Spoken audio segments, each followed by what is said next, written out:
So, so yeah, I think anybody can call me what they feel. A lot of Muslims, they like to call me NAiLAH now. How does it feel to be Muslim? Amazing, undescribable. Sometimes when people touch my life or when Allah touches me, it's a feeling that I never thought I could feel. It's like overwhelming compared to any sense of happiness that I've ever had in my life before this. In what way is it different than before? I'm much more patient now. I'm more understanding, more accepting. I'm not afraid to die anymore. Like before, when I didn't believe there's anything after death, that this is all we have and then it's over and whatever you do with this time is what you do. But now it's like, whatever I don't do now, I can do later. It's like an unlimited amount of time, and it just makes refraining from all the things we shouldn't do so much easier to know that there's going to be 10,000 times better things that we can't even imagine afterwards, I think. And yeah, I'm just a lot more at peace in my everyday life, in the way that I deal with people, in the way I deal with my work. How has it changed your everyday life? Well, I'm a modest woman now, so let's not go into too much detail about the things I used to do. But because of prayers, I have more structure. 5 times a day, and I gotta wake up early in the morning, and I gotta, you know, make sure that I'm in a good state of mind 5 times a day. And just those 15 minutes 5 times a day really makes you calm, makes you like so at ease, and whatever problem you had before you went into the surah or the mosque is like, it's gone once you come out. It's already settled and you feel like there's a solution for it. Before, like, I only could rely on myself. Now I know I have something up there watching over me in every second of every detail of my life. And that makes me feel so secure. It's so safe. Like when I see other people in trouble or whatever and they're not turning to Allah, like I beg them, like, please just go and pray, you know. Don't just pray now and not pray later when you're not in trouble anymore. Like, pray and get out of trouble and see the power of Allah and continue, because like every time you pray, there's going to be problems in your life and they're going to be solved for you so easy. Because once you commit yourself to Allah, Allah commits himself fully to you as well. Modesty. I guess from the beginning, just changing my life 360 degrees. Like, if I were to tell myself 2 years ago that I would be a Muslim now and that I wouldn't be doing anything haram and, you know, I would be working towards a whole different purpose, I wouldn't have believed myself. And just the transformation that the past year has had on me, I think has been my biggest tribulation, to change Western mindset into like a whole different concept now. It's like you're not living for yourself and your family, you're living for the entire earth now.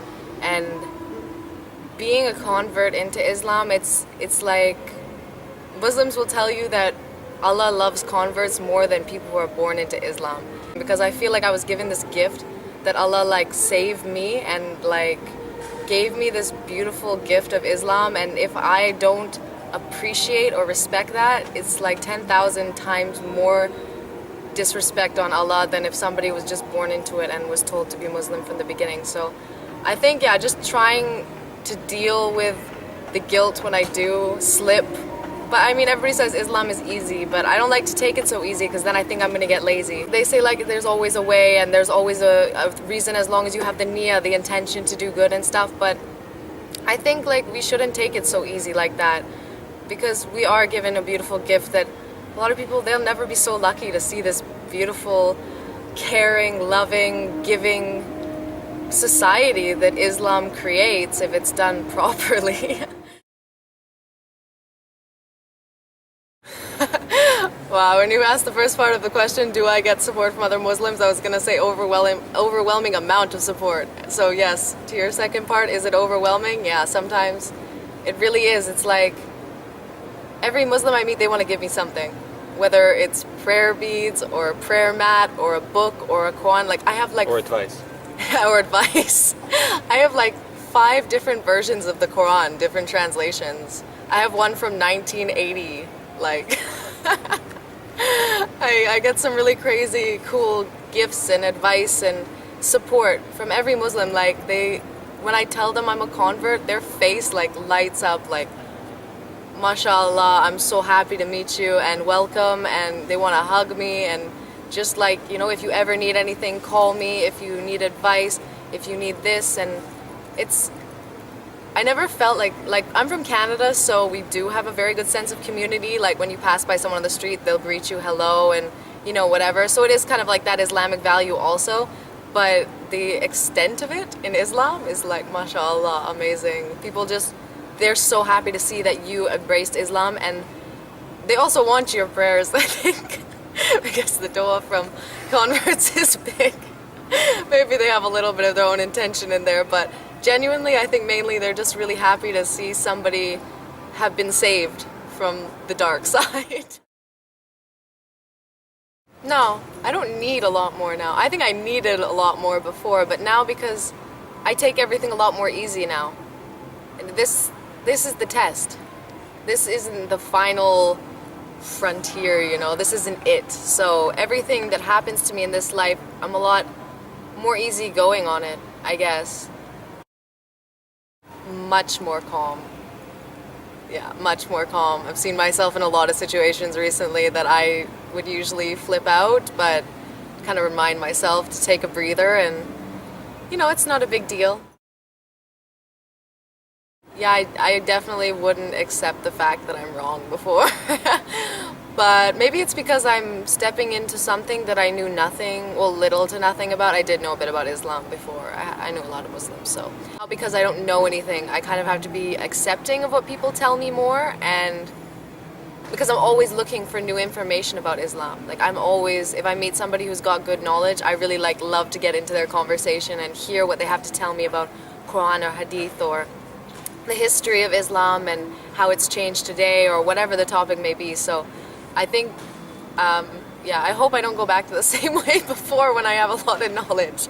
I don't think I will. I think I'll learn a good lesson from this, because it's good to be able to admit when you're wrong and accept good advice and good information from reasonable sources, I guess. Not from everybody. You do have to be a skeptic, because there's a lot of people who are full of a lot of nothing. I think it's really hard to convert people. Like, Muslims find my story really inspiring, and maybe somebody who's interested in Islam will find it inspiring, but it's not really our job anyway to convert people, because... Is it not? Doesn't say in the Quran. Well, I mean, only Allah can guide who He wills. You could give somebody a million pieces of evidence of why the Quran is 100% true and the real last book of Allah, but even then their own stubbornness and the veil that's been put over their hearts by Allah can't be lifted by us. Of course it's our job to give right information, and where is asked to inspire and to show what a good Muslim is and where the truth of Islam lies. But I mean, if they're not meant to come to Islam, there's nothing really we can do about it. And I think that's the hardest part. I mean, if you see somebody has a very open heart, yeah, do your best, but don't push, never force. Because anybody who's pushed into something won't do it well. I've seen this with somebody who converted recently.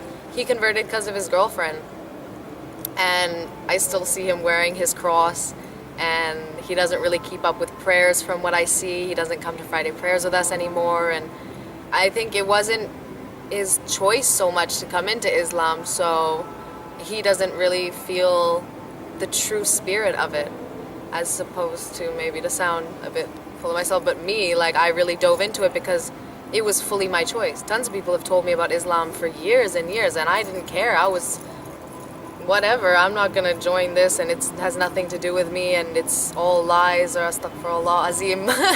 But yeah, I think if that person's willing to know and willing to open their heart, yeah, do all we can to show them the truth and tell from our own stories and use the Quran as evidence to back it up, because people relate more to something they know is real as opposed to what they know has been in a book. I think it's more the media perception of Muslims that make people turn away from the idea of ever coming to Islam or even looking to be interested possibly in it. I think a lot of Muslims do give a bad perception of Islam too, but I mean, you can't judge something based on everything. I study Christianity, I study Buddhism. Mainly, I don't like human influence of religion, which is why I don't base my opinion of religion on people, because if you follow what people are doing, then you're never going to see the truth. You need to really study it. And yeah, before I converted, I read the Quran. Well, I read half of it in Ramadan, but I did a lot of research before. I put a lot of things into practice, such as patience, and I saw the benefits and the fruits of Islam come back to me before I decided. SubhanAllah, Allah sent me a lot of blessings to show me what's the miracle of Islam. So yeah, I did study a lot, and I did make sure that I read at least half the Quran before I converted, because stepping into a religion isn't something small. Some girl that happens to be pretty, white, and very blonde has the number of marriage proposals from Arab Muslim boys skyrocketed.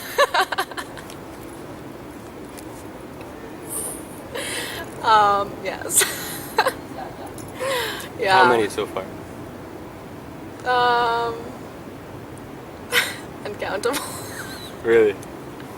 In the past year? Yeah, I've had some pretty interesting proposals. So yeah, I mean, some who are like, because a lot of the people that I meet are still students. A lot of them are like, in a year, if you're still single, I want to marry you. But it's quite nice, because I have very high expectations on my Muslim man. So even if I'm not gonna pick the ones who are trying to get my hand, I do kind of give them like little tests and tasks to like overcome to become really good Muslim men. So even if I don't choose them in the end, in-sha-ALLAH, they're good men for another woman to come, like to build themselves and to pray more and to stop doing haram things such as drinking. I always like push them if they like me. Like I'm like, I would never be with a guy who drinks, so you better stop that now. And a lot of the time they do if they're really serious about it. I'm taking my time. I'm gonna really get to know them as friends before I actually make a decision as to who I want to marry, I guess. I do want to get married soon though. I totally winked it.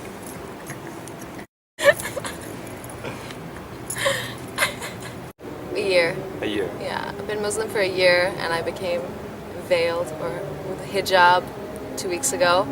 I actually came to this decision a few months ago. I didn't really understand it before that. I know it says it in the Quran that we should cover from our hair and from our wrists to our ankles. So, but I was sitting at, I went down to the pool one day. I wanted to tan. So I went down in my dress and my bathing suit underneath, and at the pool there was a whole Muslim family. And the women were all at the side in their hijabs and in the shade, and the men were in the pool having fun and playing. And I felt so, and at this point, like, I didn't know that these Islamic values were inside of me. I was so shocked to see me feeling like this. I was so shy to take off my dress. I didn't want to take the attention of their husbands. I didn't want to make them feel uncomfortable. And I ended up not taking off my dress. I put my feet in the water. I listened to music, and I was just thinking about, why do I feel this way, and why does Allah ask us to cover?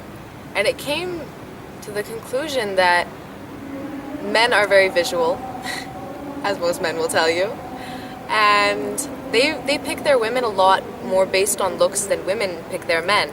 For women, being a good sustainer, a provider, protection, caring, you know, these are all much more important for women than looks.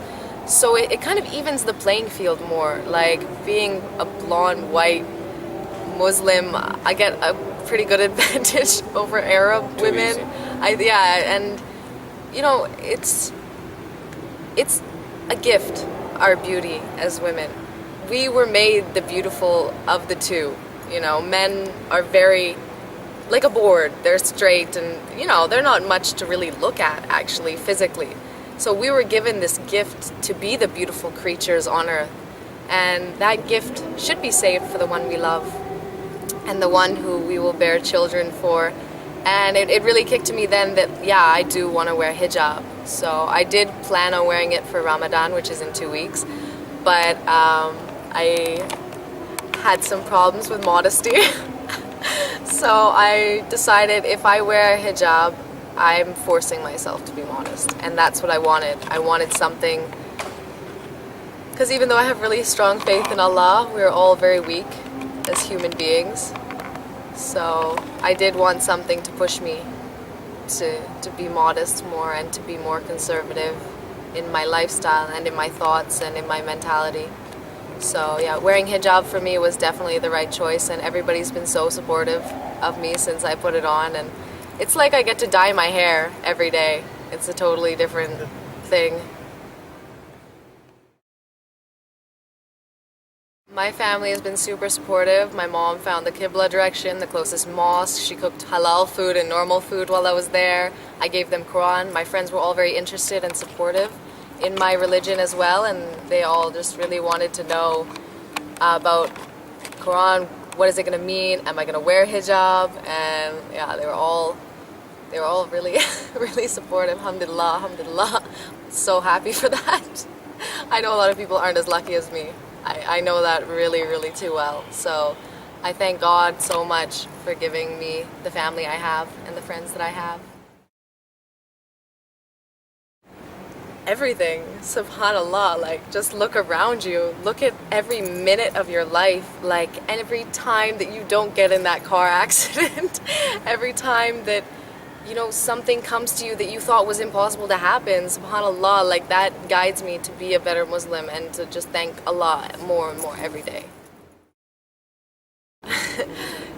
Well, if you could put your faith in Allah and see what comes out of it, because the only way to truly test it is to take the leap. Put your faith in it. Like, even though I wasn't sure yet, when I started to put these Islamic values into practice, Allah rewarded me, even though I hadn't even said Shahada yet. So, I mean, if you're in doubt about it, then just try. You don't have to say your Shahada yet, but read Quran, learn what it's about. It's about feeding your neighbor, feeding the people you don't know, ending slavery. Like, it's so, subhanAllah, everything that you, if you're a good person, believe the world should be, that's what Islam really is. It's just been twisted in media and other people's perception to be what it's not. So if you really want to get to know it, ask people around you who are Muslim. See the kindness in Muslims' hearts, and then you'll be able to really understand what it's all about. Thank you, ViCTORiA. Thank you. One love.